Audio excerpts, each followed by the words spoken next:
Bismillahirrahmanirrahim. Assalamualaikum warahmatullahi wabarakatuh. Alhamdulillahirrabbilalamin. Wassalatu wassalamu ala asrafil anbiya'i wal mursalin wa ala alihi wa sahbihi rasulillah ajma'in.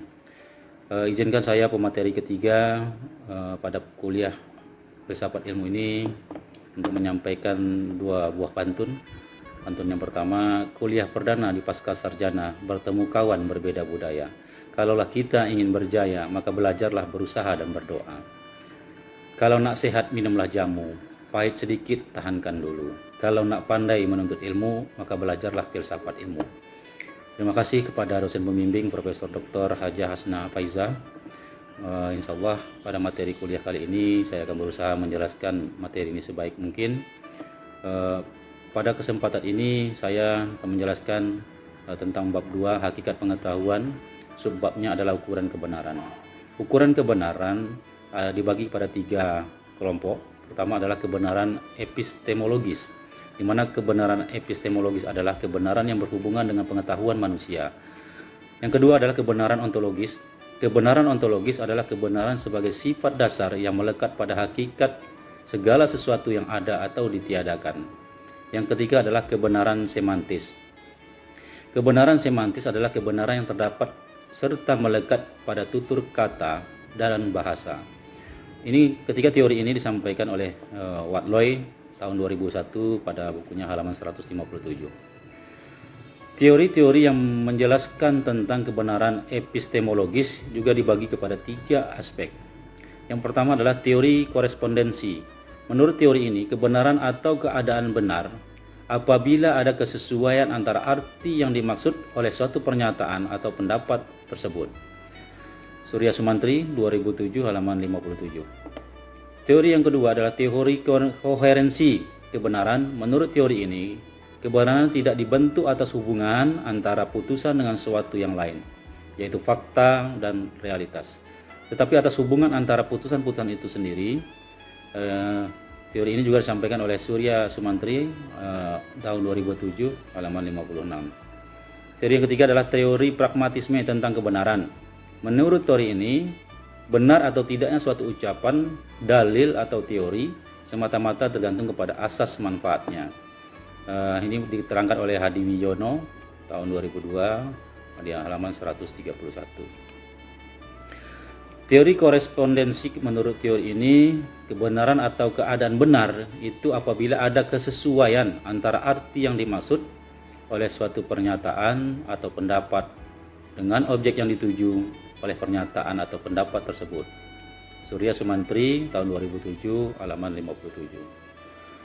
Pengetahuan itu dikatakan benar apabila di dalam kemanunggalan yang sifatnya intrinsik, intensional, dan pasif aktif terdapat kesesuaian antara apa yang ada di dalam pengetahuan subjek dengan apa yang ada di dalam objek.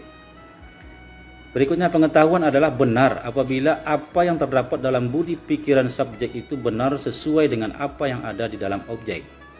Menurut Hardono tahun 1997 halaman 148. Suatu pengertian adalah benar apabila terdapat fakta yang diselaraskan, yaitu apabila pernyataan itu menyatakan apa adanya. Kebenaran adalah yang bersesuaian dengan fakta yang berselaras dengan realitas dan serasi dengan situasi aktual. Dengan demikian, kebenaran dapat didefinisikan sebagai kesetiaan terhadap realitas objektif, yaitu suatu pernyataan yang sesuai dengan fakta atau sesuatu yang selaras dengan situasi.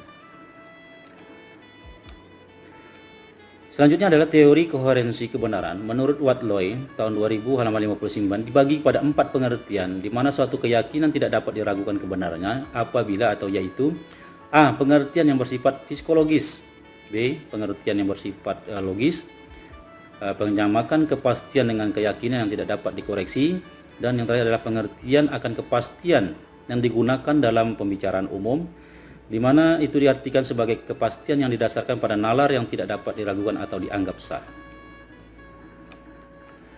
Teori yang kedua adalah teori pragmatisme tentang kebenaran. Menurut Hadi Wijono tahun 2002 halaman 131 dibagi kepada 3 kriteria. Kriteria yang pertama adalah suatu itu benar apabila memuaskan keinginan tujuan manusia. B. Sesuatu itu benar apabila dapat diuji dengan benar melalui eksperimen. Yang ketiga, sesuatu itu benar apabila mendorong atau membantu perjuangan biologis untuk tetap ada.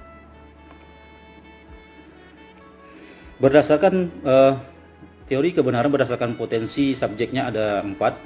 Satu adalah tingkat kebenaran indera, yaitu tingkat kebenaran yang paling sederhana dan pertama yang dialami oleh manusia. Yang kedua, tingkat kebenaran ilmiah, yaitu tingkat kebenaran yang berdasarkan pengalaman-pengalaman ditambah dengan rasio. Ketiga, tingkat kebenaran filosofis, kebenaran yang semakin tinggi nilainya. 4. Tingkat kebenaran religius merupakan tingkat kebenaran yang paling tinggi yang datangnya dari Tuhan atau Allah Subhanahu wa taala. Subbab berikutnya adalah 2.6, agama sebagai teori kebenaran. Nah, bagaimana cara mencari kebenaran dalam agama? Yaitu agama dengan karakteristiknya sendiri memberikan jawaban atas segala persoalan asasi yang dipertanyakan manusia, baik tentang alam, manusia maupun tentang Tuhan yang bersumber dari kitab suci. Kalau kita orang Islam adalah Al-Quran dan hadis. Nah, kebenaran dalam agama sebagai teori kebenaran mengedepankan wahyu yang bersumber dari Tuhan. Sedangkan manusia mencari dan menentukan kebenaran sesuatu dalam agama dengan jalan mempertanyakan atau mencari jawaban tentang berbagai masalah asasi yang bersumber dari kitab suci. Demikianlah presentasi dari saya, mudah-mudahan bisa bermanfaat bagi teman-teman semua dan juga tentunya bagi saya sendiri. Mudah-mudahan belajar filsafat ilmu meningkatkan pengetahuan saya. Demikian saya akhiri, wabillahi taufiq wal hidayah. Assalamualaikum warahmatullahi wabarakatuh.